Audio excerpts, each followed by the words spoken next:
Hey everyone, it's Sekaar, and today we're going to be going over my stamina warden build that I've been using lately for Elder Scrolls Online PvP. I think this build is honestly pretty nice. It's got some really nice damage, some nice tankiness, and the recovery is not too bad either. I'm overall really happy with it. So guys, real quick before we get started, one thing I'm just going to ask you guys, if you could just pause the video, take 2 seconds, just hit that subscribe button, that would really mean the world to me if you're not. That's it. That's really all I'm asking. So guys, without further ado, let's get started. This is our add-on to show us everything that we are running on this build. So if you guys don't really like to hear me talking, you can just pause the video and just look at everything that I'm running. But if you want me to explain everything, just keep on going on with the video. So we're going to be an orc on our warden. I love the damage that orc gives. It's really different for me as far as the sustain because I'm really used to using Imperial on my warden. But I've been trying orc lately and the damage is definitely noticeable. I really like it. The overall speed that it gives you too. I'm just really a big fan of orc right now and I'm really trying to get the hang of it. I really like it. So that's really what I've been using lately and I just like it so much. Our attributes are going to be 42 points into health and 22 points into stamina to give us a max magic pool of 15.3k, a max health pool of 32.2k when it gets significantly higher with both our minor toughness buff, and we're also using death dealers as you can see on here. So it's going to get to about 38k in total, and then our stam is at 19k as well, and that's going to go up as well because of our death dealers. Also, as far as our Mundus goes, we're going to be using the Warrior. That's going to increase our overall weapon damage as much as possible, and we're going to be sitting at about 6k weapon damage when we are fully buffed up, possibly a little bit higher if you have a continuous and everything rolling as well. We're also going to be Vampire Stage 3. Vampire Stage 3 is really nice for your overall tankiness. That Undeath passive really helps you when you're at lower health, really helps you be a lot tankier than normally. So I really like Vampire Stage 3 as well. As well as our food, we're also going to be using Jewels of Mizrael. It's going to increase our max health and also give us magic and stam recovery as well. Overall, I think that's the best food to run as if you're not using Orzorgas. Orzorgas is basically the exact same thing, just gives you a little bit more stats as well. So moving on to our gear, we're going to be using as our helmet, we're going to be using Heavy Wretched Vitality and Reinforced. This is going to be our back bar set. Wretched Vitality is just going to give you a bunch of extra recovery. So the 2-piece is magic recovery, the 3-piece is stam recovery, the 4-piece is weapon and spell damage, and the 5-piece, while in combat, applying a major buff or debuff to a target grants you 260 magic and stam recovery. Same thing with a minor buff or debuff, it's going to be 130 magic and stam recovery. So basically, while you're in combat, if you apply a major or minor buff at all, you're going to get a bunch of extra recovery. Jeez, I just had to burp right there. So basically, if you apply major buff or debuff, it's going to give you a bunch, and minor buff as well. It's going to give you a bunch of recovery. So basically, the best way that I can put it is, real quick, Ice Fortress, as you can see, is going to be on our back bar. This is going to be your source of major resolve, so it's going to take the major part of that box as well, and then also it's going to give you minor protection as well. So it's going to take both boxes, and just by activating that, it's going to apply both conditions of Wretched Vitality easily, and that is going to give you a bunch of extra recovery as well. So kind of make sure that's up at all times. That way you're always applying your Wretched Vitality. We also have 1-piece Balorg on. It's going to be Light Shoulders in Divines. Balorg, I really just wanted to get the weapon spell damage as high as possible, and you could really flex that as much as you want. If you want more recovery, you could use Magma. If you want more Pen, you could use Scoria. If you want more crit, you could use Slime Craw, but overall, I wanted more weapon damage, so I went with Balorg.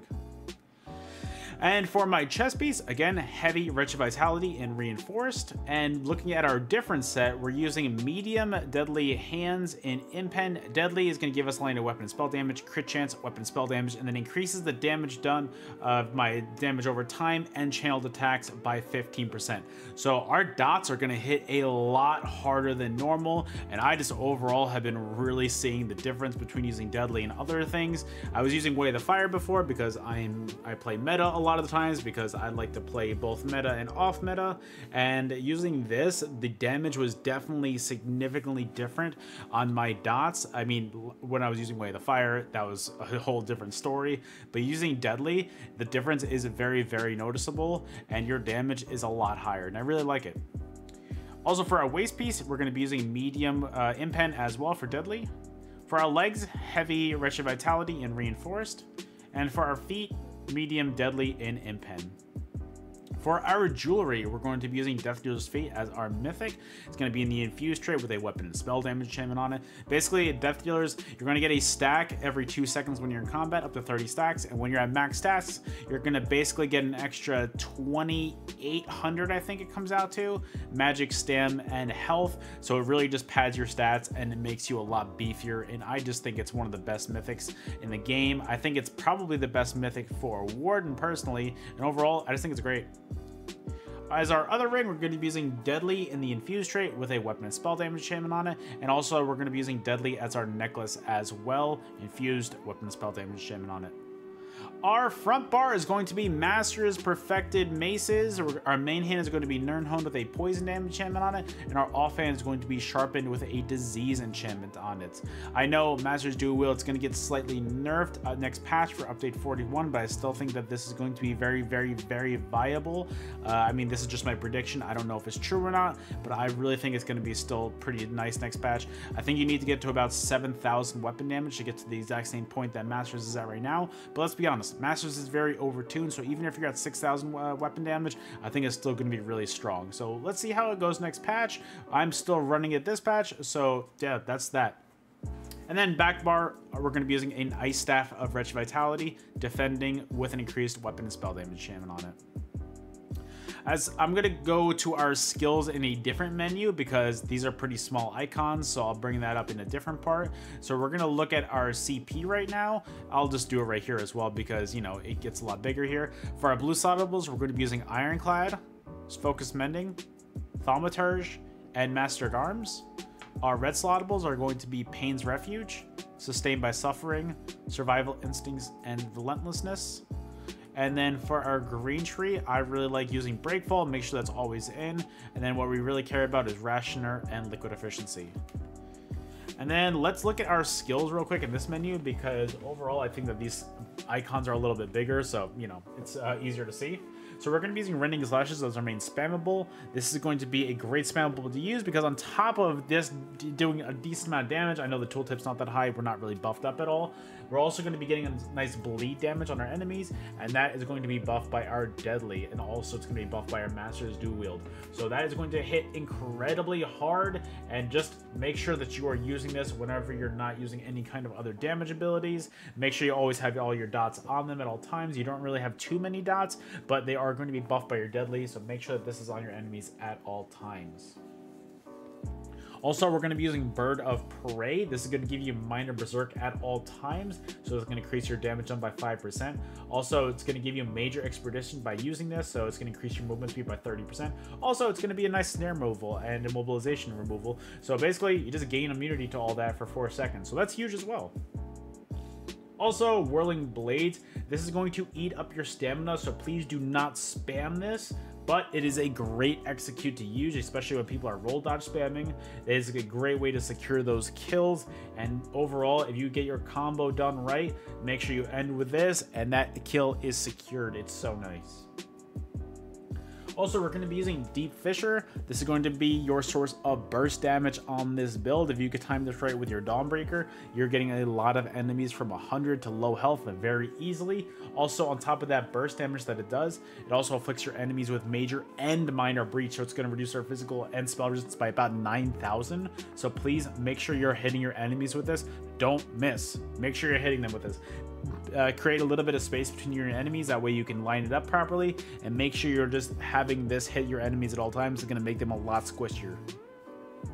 Also, I'm using Growing Swarm as well for the bleed damage that it's doing over time, because remember, that is going to be buffed by your Deadly as well, and you're going to afflict your enemies with minor vulnerability, so it's going to increase their damage taken by 5%. So make sure this is always on your enemies at all times. You're going to be hitting them a lot harder, and this dot does a lot of pressure. Between the Growing Swarm dot and the Rending dot, it is insane amounts of pressure. Also, we're going to be using Dawnbreaker of Smiting as our ultimate because we are on a Warden at the end of the day, and Dawnbreaker is awesome.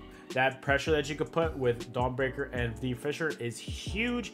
And on top of that, the 6-second dot that you get on Dawnbreaker after the initial hit is buffed by Deadly, and that is an insane amount of pressure. People really sleep on that Dawnbreaker dot afterwards, but trust me when I say that dot is huge. I love it so much. Then as our back bar skills, these are going to be all our buffs. This is going to be Polar Wind. This is going to be your main heal. It's going to be our burst heal. So when you're in that sticky situation, you need to get your health as high back up as possible. Hit this, boom, right back to full health. It's great. Also, Bold Netch, this is going to be your source of major brutality and sorcery. So this is going to increase your weapon and spell damage by 20%. And on top of that, you're going to get stam over time as well. And every 5 seconds, the Netch is going to remove 1 negative effect from you. So it's huge. And then Resolving Vigor, this is going to be our back bar 5-second heal over time. This is a nice little 5-second heal that's going to really help you get back to full health. And on top of that, it's going to give you Minor Resolve, so it's going to increase your physical and spell resistance by 3k for 20 seconds, so it increases your tankiness as well. And then I love using Leeching Vines. This is gonna make you heal for 2,600 health each time you take damage from your enemies. So that's huge, huge, huge, huge, huge, huge, huge. I really love that because also the minor lifesteal is great for your overall healing. I absolutely love that. Whenever you're damaging an enemy, you're also getting heals back from this as well. So overall, huge. And then also Ice Fortress as well. This is going to be your source of major resolve. So it's going to increase your physical and spell resistance by 6k. And you're going to get minor protection as well. So it's going to reduce your damage taken by 5% as well. So that's huge for your tankiness. Make sure this is up at all times. Between major resolve and minor protection, make sure that is up at all times. And then Northern Storm, this ability is awesome and it's getting buffed next patch too. So guys, rejoice. All Wardens or all Warden mains, rejoice. This is going to be a nice little dot that you're going to have that surrounds you for 8 seconds. So it's going to hit all the people that are around you for 8 seconds. On top of that, it's going to increase your weapon spell damage done by 300. So that's awesome. It's going to reduce your enemy's movement speed by 40%. And you're also going to get major protection. So that's going to reduce your damage taken by 10%. So between having major protection and minor protection, when all this is up, you are going to be super tanky. And I believe that is the entire build. I also use tripods, as you can see on this build. It really helps my overall recovery and my overall just stats in general. I really like getting my health, magic, and stam back as much as possible. So I'm using tripods as well. But that's really the entire build, guys. I really hope that you guys enjoy. I really been enjoying this build a lot lately. I might switch it up next patch, but overall, this is really what I've been running lately, and I just really do like it. I hope that you guys like it too. If you do, please let me know in the comments below. Just commenting really helps me a lot. Liking the video helps me out a lot as well. And if you're not subscribed to the channel, please, please, please, please, please, please, please, I can't stress enough, just hit that one button. It really makes my day. I can't stress that enough. Also, guys, if you want to see more short form content, I'm trying to be more active on my Instagram and my TikTok lately, so if you guys want to go follow me over there, the links will be in the description as well. Guys, going and following your favorite content creators for free, it really is the best way that you guys can go and support them. So guys, just take a few seconds out of your day, please do that as well. So guys, that's it from me. Thank you so much for watching to the end of the video. No more talking. I'll see you guys on the next one. Later.